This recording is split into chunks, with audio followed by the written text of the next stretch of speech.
올해로 개관 3주년을 맞는 국립아시아문화전당에 대한 시민들의 불편함 그리고 개선 방향에 대해서 저희 방송에서 지난주 다뤘는데요. 당시 나왔던 내용을 좀 정리를 해보면 개관한 지 3년이 넘었지만 이용하기 불편하고 국립아시아문화전당을 대표할 만한 콘텐츠가 부족하다라는 내용이었습니다. 오늘은 국립아시아문화전당이 어떻게 운영이 되고 있고 또 콘텐츠 개발은 어떤 방식으로 이루어지고 있는지 좀 더 구체적으로 이야기를 들어보도록 하겠습니다. 오늘도 정혜정 리포터와 함께합니다. 어서 오십시오. 네, 안녕하십니까. 개관한 지 3년이 넘었지만 국립아시아문화전당은 여전히 시민들에게 접근성이 어렵고 콘텐츠가 부족하다는 지적이 나오고 있습니다. 네. 지난 11월 29일 광주 국립아시아문화전당 산하 기관인 아시아문화원이 광주 시민과 사회단체, 관계자 등 40여 명을 초청해서 간담회를 개최했는데요. 당시 간담회에서는 어떤 내용이 나왔는지 이정재 광주시민사회단체 총연합회 대표의 이야기 들어보시죠. 우선 들어가는데 조금 불편하더라고요. 주차장 같은 것이 미로예요. 그런 이야기. 직원들이 좀 친절했으면 쓰겠다. 그리고 소통, 홍보를 못했다. 이제 그런 이야기들이 많이 논의가 됐고요. 들어가는 절차가 복잡하다. 간편하게 좀 해줬으면 쓰겠다. 이제 문화 콘텐츠에 대해서 관광객이 유치하려면 어째야 되겠냐. 이런 이야기들이 많이 나왔어요. 결국은 시민들이 모여서 시민단체들이 모여서 한 그 간담회에서도 우리 방송에서 이야기했던 부분과 또 같은 이야기들이 나온 것 같은데요. 네. 결국은 미로 같은 시설, 그다음에 직원들이 친절하지 않고 또 이 문화를 다루는 기관인데 많은 사람들이 움직이고 또 많은 사람들이 방문해야 되는데 굉장히 좀 딱딱하고 그런 정보들이 제대로 갖춰져 있지 않다. 네. 이런 이야기들이 그 간담회에서도 나왔네요. 그렇습니다. 좀 소통이 안 된다라는 그런 내용도 나왔는데요. 네. 문화시설을 이용하는데 접근성이 낮고 불편할 뿐만 아니라 대표할 만한 콘텐츠가 없다는 것도 문제로 제기되고 있습니다. 국립아시아문화전당은 문화체육관광부 소속인 국립아시아문화전당과 준정부 기관인 아시아문화원 두 조직으로 구성돼 운영돼 왔습니다. 네. 국립아시아문화전당은 올해 약 600억 원의 예산을 정부로부터 받았고 300억 원 정도의 교부금을 산하기관인 아시아문화원으로 주면서 콘텐츠를 창작하거나 제작하는 등 대부분의 사업을 위탁했습니다. 아시아문화원에서의 콘텐츠를 창작, 제작 또 연구하는 일을 하고 있는 거네요. 네, 그렇습니다. 그런데 국립아시아문화전당을 운영하는 데 있어서 국립아시아문화전당과 아시아문화원이 이렇게 이원화 둘로 나눠져서 운영되는 이유는 뭐 특별한 게 있습니까? 네, 아시아문화원은 아시아 문화 중심 도시 조성에 관한 특별법에 근거해서 2015년도에 설립됐습니다.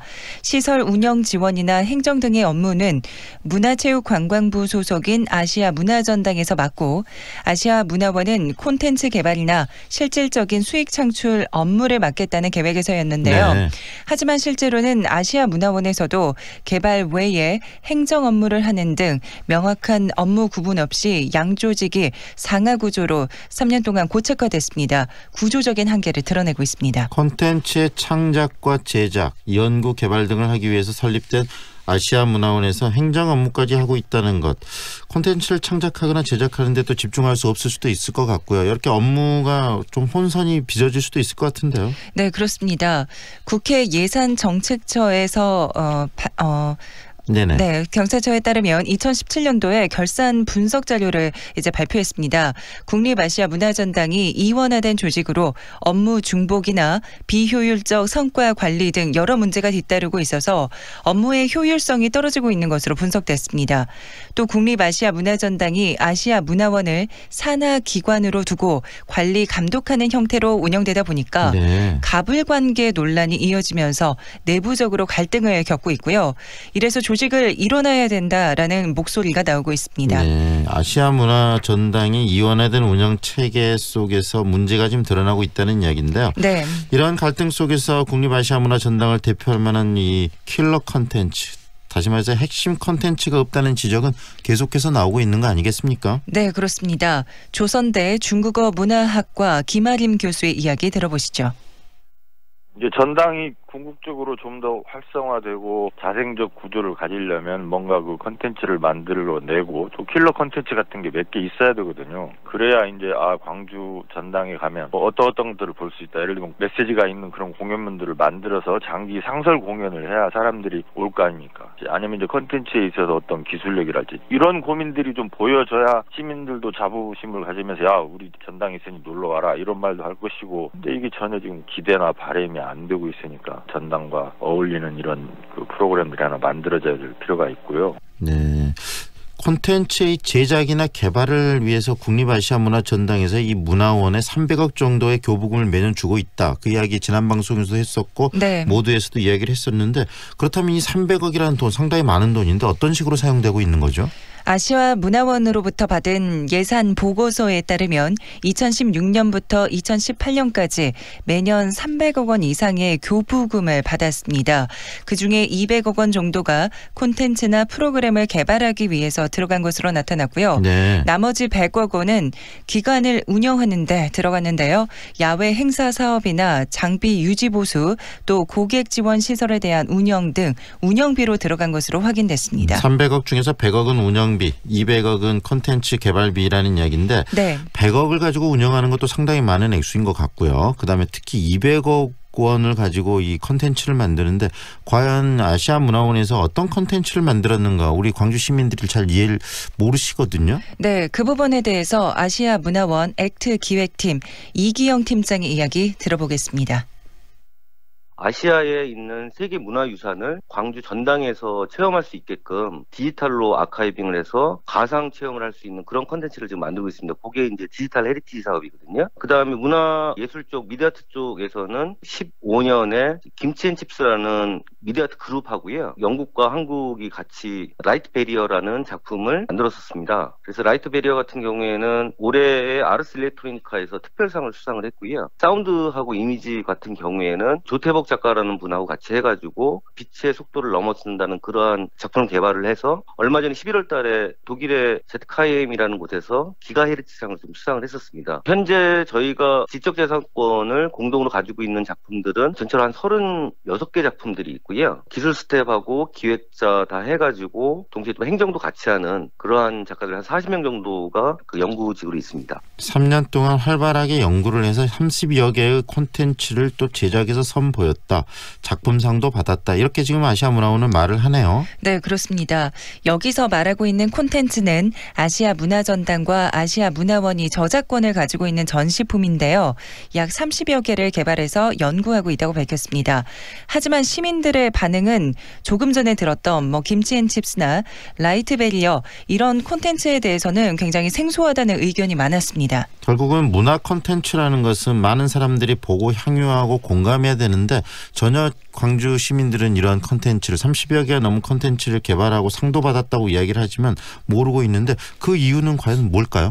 콘텐츠에 대한 홍보가 적극적으로 이루어지지 않았고 시민들이 콘텐츠를 접할 기회가 적다 보니까 사실상 콘텐츠가 단기성으로 보여주기식에 그쳤다는 지적이 나오고 있습니다. 네. 최근 차세대 실감 콘텐츠의 경우에는 2017년부터 2018년까지 연구가 진행됐지만 실제 전당에서 직접 시민이 접해볼 수 있는 기회는 지난 2017년 진행된 시연회와 쇼케이스 3번이 끝이었습니다. 네. 이렇게 힘들게 많은 예산을 투자해서 만든 콘텐츠를 쇼케이스 한 3번 정도를 가지고 시민들이 접할 수 있겠다. 과연 콘텐츠를 왜 만드는가에 대해서 근본적으로 의구심을 갖게 만드는 그런 부분일 수도 있겠다는 생각이 드는데요. 네. 이 외에도 또 아시아문화원이 연구 개발하고 있는 콘텐츠들이 무엇이 있는지 소개 좀 해 주시죠. 네. 아시아문화원의 사업 중에 아시아문화연구소의 경우에는 2013년부터 올해까지 9개 연구 중에 4개 연구가 이미 종료가 됐고요. 3개 연구가 3년째 진행 중인데요. 아시아문화원 홈페이지에 들어가서 성과를 보면 단지 연구가 됐다, 전시됐다 이렇게 막연하게 나와 있어서 구체적으로 무엇을 이것을 어떤 과정을 거쳐서 연구가 됐는지 알 수가 없었고요. 또 연구된 콘텐츠가 실제 전시나 공연으로 이어지는 경우도 많지 않았습니다. 네, 전시하지 않고 공연하지 않는 콘텐츠 무슨 의미가 있는가라는 생각이 좀 드네요. 네, 그렇습니다. 민주평화교류센터의 경우도 사정은 마찬가지입니다. 5.18 민주화 운동의 현장인 옛 전남도청을 리모델링해서 만든 역사문화공간인데요. 이 광주가 가진 민주화의 상징이나 관련 콘텐츠를 전시할 수 있다는 것에서 의미가 있습니다. 2016년부터 개관 준비와 공간 구축에만 많은 시간이 투자가 됐지 아직도 이곳은 특별한 콘텐츠가 없는 상황입니다. 네, 이원화된 운영 체계 또 콘텐츠의 부재, 국립아시아문화전당이 갖는 가장 고질적인 문제라는 생각이 드는데 이런 부분들 때문에 관광객이 찾지 않는 거 아니겠습니까? 그렇습니다. 국립아시아문화전당을 찾는 관람객 수도 작년에 비해서 크게 감소했습니다. 2017년에는 300만여 명이 다녀갔지만 올해는 2016년과 비슷한 수준인 200만여 명으로 줄었습니다. 관람객도 지금 줄고 있다. 또 다녀가는 관람객, 관광객 모두 줄고 있다는 이야기인데요. 이를 해결하기 위한 노력이 필요할 것 같아요. 그렇습니다. 이원화된 조직을 일원화시켜서 효율성을 높이자는 목소리가 나오고 있고요. 또 양보다는 질적으로 깊이 있는 콘텐츠 제작이 중요하다고 보고 있습니다. 전남대학교 건축학과 천득염 교수의 이야기 들어보시죠.